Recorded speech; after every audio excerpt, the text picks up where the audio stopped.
श्री स्वामी समर्थ. मैत्रिणींनो, चातुर्मासाची सुरुवात 25 जुलै 2026 सुरुवात होणार आहे. तर या चातुर्मासामध्ये आपल्याला किती प्रकारच्या वाती लागतात, कोणकोणते सणाला कोणकोणती वात लागते ते आपण आजच्या व्हिडिओमध्ये पाहणार आहोत. व्हिडिओ स्किप न करता शेवटपर्यंत नक्की पहा. व्हिडिओ जर आवडला तर कमेंट करून नक्की सांगा. आणि ह्या वातीमध्ये तुम्हाला कोणचं वाती समजलं नाही ते कमेंट करून सांगा. त्याचा सेपरेट व्हिडिओ आपण नक्कीच करून दाखवते. आणि चॅनलवरती जर नवीन असेल तर चॅनलला सबस्क्राईब करा. चला तर मग व्हिडिओला सुरुवात करूया. सर्वात पहिला सण म्हणजे देवशयनी आषाढी एकादशी. आषाढी एकादशीला आपल्याला आषाढी वात करायची आहे आणि ती पांडुरंगाला लावायची आहे. आषाढी वात कशी असते ती दाखवते तुम्हाला. आषाढी एकादशीला ही 111 फुलवातीची एक वात आहे आणि ही वात आपल्याला तुपामध्ये, गायच्या शुद्ध तुपामध्ये भिजून ही वात आपल्याला पांडुरंगाला लावायची आहे. ही विष्णूला सुद्धा खूप प्रिय आहे, लक्ष्मीला प्रिय आहे. अशी ही 111 फुलवातीची एक वात आहे. आणि हे फुलवाती एकदम छोट्या छोट्या करायच्या आहेत आणि ते एकाला एक जोडून अशी आपल्याला ही वात तयार करायची आहे. आणि हे वात आपल्याला तुपात भिजून त्या दिवशी लावायचे आहे पांडुरंगाला. आता ही झाली आषाढी एकादशीची. पहिला सण आपला झाला आषाढी एकादशी. आता दुसरा कोणता आहे ते पाहूया. दुसरा सण आहे गुरुपौर्णिमा, व्यासाचं पूजन. ते आहे 29 तारखेला आणि त्या दिवशी आपल्याला ह्या पाचपत्रीच्या 11, 21 अशा वाती लावायच्या आहेत. नंतर 2 तारखेला संकट चतुर्थी येणार आहे. त्या दिवशी आपण 21 पत्रीच्या 21 वाती लावू शकता. नंतर येणार आहे एकादशी. एकादशीला सुद्धा आपण हीच वात लावू शकतो.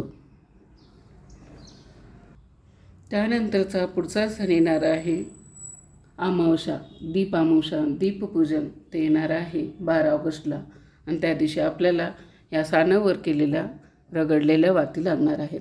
दिव्याची पूजा करायची दीप अमावस्याच्या दिवशी. त्या दिवशी हे सानावरच्या वाती आपल्याला लागणार आहेत. त्यानंतर येणार आहे श्रावणातला पहिला सोमवार. आणि पहिल्या सोमवारी आलेली आहे नागपंचमी. आणि श्रावण सोमवारी आपण महादेवाला 11 पत्रीच्या 11 वाती लावतो. यावर्षी 4 श्रावणातले सोमवार आलेले आहेत. 4 सोमवारी आपल्याला ह्या 11 पत्रीच्या 11चा एक जुडवा असे जुडगा करायचे आहे. असे 4 जुडके मी 4 सोमवारचे करून ठेवलेले आहेत. हे 11 पत्रीच्या 11 वाती आपल्याला श्रावण सोमवारी 4ही लावायच्या आहेत. श्रावण सोमवार झाला की त्याच्यानंतर येते मंगळवारी मंगळागौरी पूजन. यावर्षी मंगळागौरीसुद्धा 4 आलेल्या आहेत. त्यासाठी आपल्याला लागणार आहेत या काडवाती. या काडवाती आपण एका गट्ट्यामध्ये 16 वाती ठेवलेल्या आहेत. आणि या 5 पत्रीची दोरवात करायची असते त्याला. आणि काडी घेऊन काडीला गुंडाळायची असते. एकेका काडीला एक दोरवात लावून अशा प्रकारे आपण काडवाती केलेल्या आहेत. या मंगळागौरी पूजनाला आपल्याला लागणार आहेत काडवाती. 4 मंगळागौरीच्या 4 काडवाती हे आपण 4 जुडके केलेले आहेत. मंगळागौरी पूजन झाल्यावर इथे रक्षाबंधन, राखी पौर्णिमा, नारळी पौर्णिमा असं म्हणतात. आणि ती आहे 27 ऑगस्टला. त्या दिवशी आपण पूजा आणि वेद आरती करतो आणि त्या दिवशी आपल्याला लागते ह्या फुलवाती.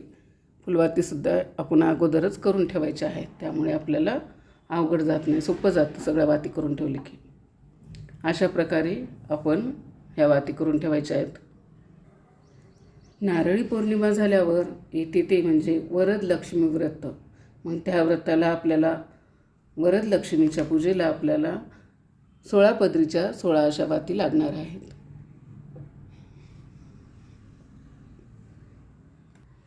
त्यानंतर येते श्रीकृष्ण जयंती, श्रीकृष्णाचा जन्मदिवस. गोकुळाष्टमी त्याला आपण म्हणतो. ती आहे 4 सप्टेंबरला. आणि 4 सप्टेंबरला कृष्ण जन्म साजरा करायचा आहे. मग आपण कृष्णाला प्रिय असलेली अशी ही मंजूळ वात आपण त्या दिवशी लावायची आहे. आणि दुसऱ्या दिवशी आहे गोपाळकाला. त्या दिवशीसुद्धा आपल्याला ही मंजूळ वात लावायची आहे. त्यानंतर कोणता सण येतो तर तो आहे बैलपोळा. ते आहे 10 सप्टेंबरला. त्या दिवशी आपल्याला या 5 पत्रीच्या वाती लावायच्या आहेत आरतीसाठी. त्यानंतर सण येतो हरतालिका, हरतालिकेलासुद्धा आपल्याला ह्याच 16 पदरीच्या 16 वाती आपल्याला लावायच्या आहेत. आणि त्याच्यानंतर गणपती, गणपतीला आपल्याला 21 पदरीच्या 21 अशा वाती लावायच्या आहेत. ही 21 पदरीच्या 21 वाती आपल्याला गणपतीला लावायच्या आहेत. त्यानंतर गणपती झाल्यावर आपल्याला गौरी आव्हान, गौरी पूजन आणि गौरी विसर्जन, त्या दिवशी आपल्याला फुलवाती लागणार आहेत आणि 16 पदरीच्या या 16 वातीसुद्धा लागणार आहेत. 16 पदरीच्या असे 2-3 गठ्ठे आपण करून ठेवायचे आहेत. गणपती पूजन, त्यानंतर गौरी पूजन, गौरी विसर्जन, अशा प्रकारे आपल्याला 17 तारखेला गौरी आव्हान आहे, 18ला गौरी पूजन, 19 सप्टेंबरला गौरी विसर्जन आहे. त्याच्यानंतर अनंत चतुर्दशीला आपल्याला 5 पदरीच्या वाती लागणार आहेत. मग त्यानंतर माळ महिना सुरू होतो. महालय समाप्ती झाल्यावर नवरात्री येते आणि नवरात्रीमध्ये घटस्थापनाला आपल्याला अशा फुलवाती लागतात. रोज आरती, दिवे करावं लागतात आणि त्यालासुद्धा आपल्याला अशा फुलवाती लागणार आहेत. त्याच्यानंतर दसऱ्याच्या दिवशी आपल्याला 5 पदरीच्या वाती आपण अशा करू शकतो. अशा 5 पदरीच्या वाती आपल्याला लावायच्या आहेत दसऱ्याच्या दिवशी. मग येते कोजागिरी पौर्णिमा. कोजागिरी पौर्णिमेलासुद्धा आपल्याला या फुलवाती आणि 5 पदरीच्या दोरवातीसुद्धा चालणार आहेत. त्यानंतर कार्तिक स्नानाला सुरुवात होते. कार्तिक स्नान झालं सुरुवात की मग आपण दररोज पांडुरंगाला काकडा ओवाळतो, रामाला काकडा ओवाळतो. मग या कॉटनचा कपडा घेऊन आपल्याला असे काकडे करायचे आहेत. याला तुपात भिजवायचं आहे आणि अजून रोज काकडा असा आपल्याला पांडुरंगाला ओवाळायचा आहे. ही अशी काकडा भात म्हणते त्याला. कॉटनचा कपडा लागतो याला. हे आपण असं पीळ घालून करून घ्यायचे असते. ही काकडा भात आपल्याला कार्तिक महिन्याला 1 महिनाभर लावायचे आहे. 30 वाती आपल्याला अशा करून ठेवायच्या आहेत आणि दररोज एक अशाप्रमाणे आपल्याला रोज लावायचं आहे. कार्तिक स्नान करायचं आहे. आणि त्यानंतर 31 ऑक्टोंबरला सिंहस्थ सुरू होणार आहे. प्रारंभ व्हायला आहे सिंहस्थाला.